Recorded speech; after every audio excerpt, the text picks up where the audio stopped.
Bangladesh cricket দল semifinal খেলবে champion ট্রফিতে। তো বাংলাদেশ ক্রিকেট দলের সাথে কার কার খেলা আছে, বাংলাদেশের সাথে কার কার খেলা আছে একটু দেখে নেওয়া যাক। প্রথমে ইন্ডিয়ার সাথে খেলা আছে, ইন্ডিয়ার থেকে জিততেই হবে, দুইটা ম্যাচ তো ভাই জিততেই হবে সেমিফাইনাল খেলতে হলে। তারপরে নিউজিল্যান্ড, পাকিস্তান, তিনটা দলের সাথে খেলা আছে যারা বিশ্ব সেরা দল। বাংলাদেশ তো ভাই বাংলাদেশ সেরা দল আর কি। তো বিশ্ব সেরা দল থেকে তিনটা ম্যাচের ভিতর দুইটা ম্যাচে জিতে তারপরে সেমিফাইনালের খেলার স্বপ্ন দেখতে হবে আর কি। দুইটা ম্যাচ জিততে হবে সেমিফাইনাল খেলতে হলে। তো আমাদের বাংলাদেশের সেরা খেলোয়াড় এখন বর্তমানে মিরাজ ভাই একটা সাক্ষাৎকারে বলছে যে তারা সেমিফাইনাল খেলবেই। তার মন্তব্য এটা, সে একজন ক্রিকেটার হিসাবে মন্তব্য করতেই পারে, এটা একদমই স্বাভাবিক। কিন্তু আমার ভাই বিশ্বাস হয় না যে বাংলাদেশ সেমিফাইনালে খেলবে। আমার মনে হয় কি জানেন, মিরাজ ভাই হচ্ছে ঘুমিয়ে স্বপ্ন দেখে তারপরে বলছে, মানে স্বপ্ন দেখার পরেই বলছে যে আমরা সেমিফাইনালে খেলবো। তাছাড়া কিন্তু কোনো একটা দিক আমি দেখি না সেমিফাইনাল খেলবে। বাংলাদেশে যারা চ্যাম্পিয়ন ট্রফিতে যাদের নাম আছে, দল ঘোষণা করেছে নির্বাচকেরা, যাদের নাম রেখেছে, তারা বিপিএল এ কেমন খেলছে।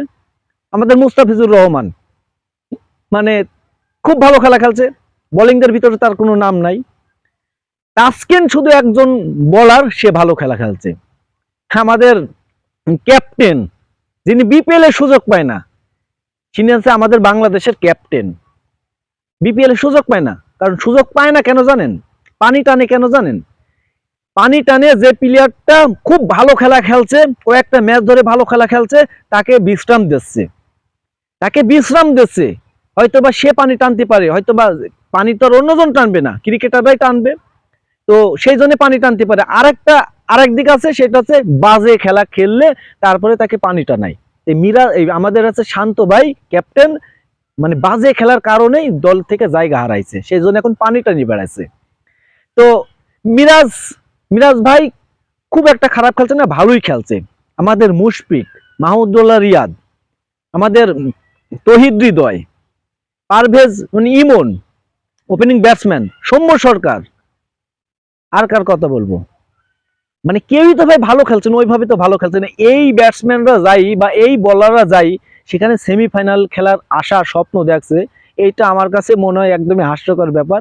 এটা স্বপ্ন দেখার মতনই, কারণ এই তিনটা দলের কাছ থেকে জিতে আপনাকে সেমিফাইনাল খেলতে হবে, এটা ভাই কখনোই সম্ভব না। হ্যাঁ, অসম্ভবের কিছুও নাই, কিন্তু বাংলাদেশ ভাই পারবে না। আমি গ্যারান্টি দিতে পারি বাংলাদেশ সেমিফাইনাল খেলতে পারবে না, কখনোই পারবে না বাংলাদেশ সেমিফাইনাল খেলতে। কারণ বাংলাদেশের সেই কোয়ালিটির ব্যাটসম্যান নাই, বোলার আছে কিছু, কিন্তু ওই কোয়ালিটির ব্যাটসম্যান নাই যারা ধারাবাহিকভাবে ভালো খেলবে। সেই কারণেই বাংলাদেশ পারবে না। ইন্ডিয়ার সাথে, আপনার পাকিস্তানের সাথে, নিউজিল্যান্ডের সাথে, কারোর সাথে বাংলাদেশ পারবে না খেলা খেলতে।